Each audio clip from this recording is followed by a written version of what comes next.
Assalamualaikum warahmatullahi wabarakatuh. Saya Jang Rahmat dari Kelas Robot, dan kali ini saya ingin memperkenalkan sebuah modul baru atau produk baru dari Kelas Robot.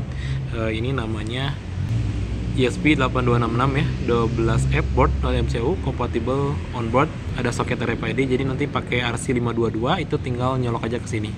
Nah, ini board ini kebutuhannya buat teman-teman nanti bisa digunakan buat kalau misalkan mau bikin sebuah project, misalkan sistem absensi berbasis RFID ataupun sistem door lock ya, RFID door lock, atau bisa juga bikin sistem absensi dengan door locknya dan lain sebagainya. Pokoknya yang berhubungan dengan RC522 cocok lah untuk menggunakan ini.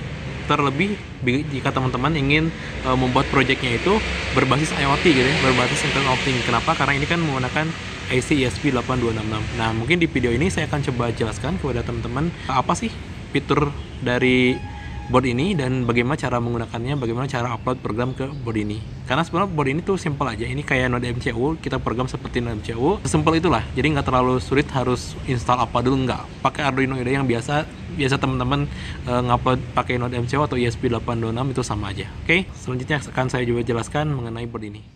Saya akan coba jelaskan ya mengenai ada apa aja sih dari board ini, fiturnya apa aja gitu ya. Nah, ini pertama kan ini IC-nya menggunakan ESP12F ya, ataupun di dalamnya kan ada IC ESP8266. Kemudian ini ada tombol flash dan juga tombol reset ya. Jadi kayak Node MCU lah, ada dua tombol di sini gitu ya. Ini juga ada regulator di sini teman-teman. Lagi di sini ada namanya CH340G. Ya, ini IC untuk ngupload program ya. Jadi untuk board ini biasanya kan kalau di luaran sana orang bikin board biasanya untuk nguploadnya harus nambah lagi USB to TTL ya. Nah, kalau ini enggak. Jadi ini udah disediakan dengan USB uploadernya. USB to TTL-nya udah ada di sini ya, CH340. Nah, ini nanti jadi teman-teman kalau mau ngupload program ke board ini ya tinggal masukin aja ke sini gitu ya. Masukin USB, micro USB ke sini. Udah gitu, nggak perlu USB TTL lagi. Kemudian, dan ini kalau misalkan pakai RFID ya. Nah, misalkan ini ya, ini RC522, nanti disoldernya seperti ini aja. Kalau teman-teman beli langsung sama sepaket gitu ya, sama RFID-nya ya itu tinggal langsung kayak gini gitu. Tapi kalau misalkan beli kayak ininya doang, beli boardnya doang, teman-teman nanti disoldernya seperti ini ya. Karena biasanya kalau kita beli RC52 belum disolder nih headernya. Jadi kita bisa sesuaikan gitu. Nah, ini tinggal dipasangnya mudah aja nih, tinggal gini aja. Posisinya kayak gini. Nah, sudah selesai ya tuh ya. Cuman kayak gini aja. Jadi si ukurannya kalau untuk sistem absensi itu lebih simple gitu ya, lebih kecil kayak gini, lebih sederhana lah. Ini pun kalau misalkan teman-teman pengen bikin project kayak misalkan buat ke motor juga bisa nih. Jadi ini ukurannya lebih kecil gitu. Nanti tinggal tambahin modul relay misalkan ya, dan lain sebagainya. Oke. Nah, ini kan ada port tambahan ya. Jadi teman-teman bisa gunakan pin yang tersisa untuk kebutuhan yang lain ya. Misalkan untuk apa ya? Untuk banyak hal ya. Misalkan untuk relay, untuk mousepad mungkin ya, corner lock misalkan, ataupun bisa untuk yang lainnya. Nah, kemudian juga di sini ada pin power tambahan ya. Ini yang 5 volt, ada 3 buah di sini, 3 VCS. Sama satu lagi ini ada yang 3,3 volt nih. Jika teman-teman membutuhkan, ini juga disediakan dikeluarkan gitu ya. Oke. Ini cukup ramping. Silakan buat teman-teman yang pengen bikin project IoT bisa gunakan board ini. Oke, selanjutnya saya akan coba jelaskan bagaimana cara upload program ke board ini.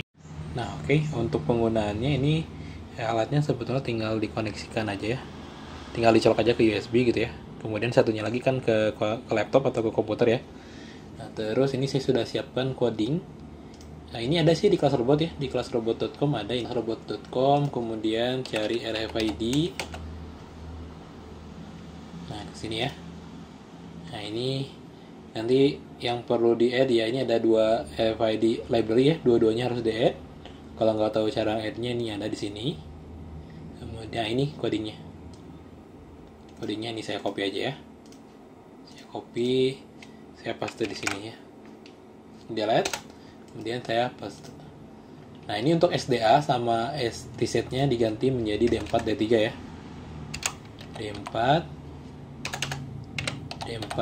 D-nya besar ya, dan D3. Nah, udah, codingnya simple. Nanti kalau ada tag atau lagi scan nanti kan muncul ya di sini scan-nya. Kemudian ya tinggal ke tools. Nah, ini pilihan boardnya dari MCU ya, nanti harus di-add dulu sih sebenarnya dari MCU-nya. Ada caranya kok di Google. Di ini cara nge-add atau menambahkan board non MCU ke sini gitu ya. Nah, pilihan boardnya non MCU aja. Terus portnya COM20 ya. Ini saya akan menggunakan CH30. Nah, untuk port ini sebetulnya kalau misalkan nggak tahu nih ya portnya yang mana, misalkan ada banyak gitu ya, tinggal ke device manager aja. Device manager. Kalau pakai Windows ya, device manager. Kemudian cari ke bagian port. Nah, ini ada USB serial CH340. Ya, berarti ini kan COM-nya 20. Nah, berarti kita pilih COM 20. Kebetulan di saya cuma ada satu sih ya portnya. Oke, kalau sudah tinggal upload. Oke, nih. Jadi untuk percobaan kita akan coba upload program, kemudian kita coba scan ya kartu, nanti muncul kode tag-nya. Nah, tunggu dulu nih proses uploadnya.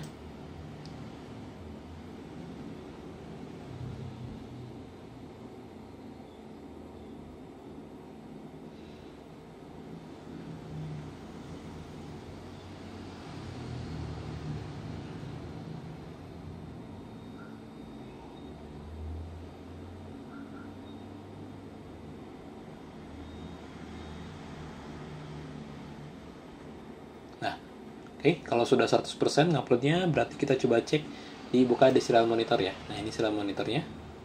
Coba scan aja. Ini ada beberapa kartu di sini. Saya akan coba scan salah satu. Nah, muncul ya tagnya. Tagnya muncul. Saya coba lagi, ini yang gantungan kunci. Tagnya muncul juga.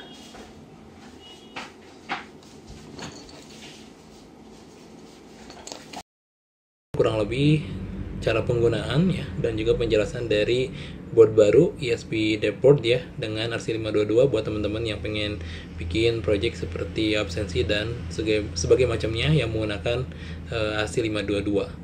Oke. Selanjutnya mungkin akan ada banyak konten tentang board tersebut ya. Nanti saya bikin sebuah project apa gitu ya. Di sini tutorialnya saya sediakan juga. Jadi bagi teman-teman yang mungkin belum subscribe, boleh subscribe dulu. Oke, kalau ada yang pertanyaan silahkan di komen. Kalau suka sama videonya ya boleh di like. Oke, terima kasih. Assalamualaikum warahmatullahi wabarakatuh.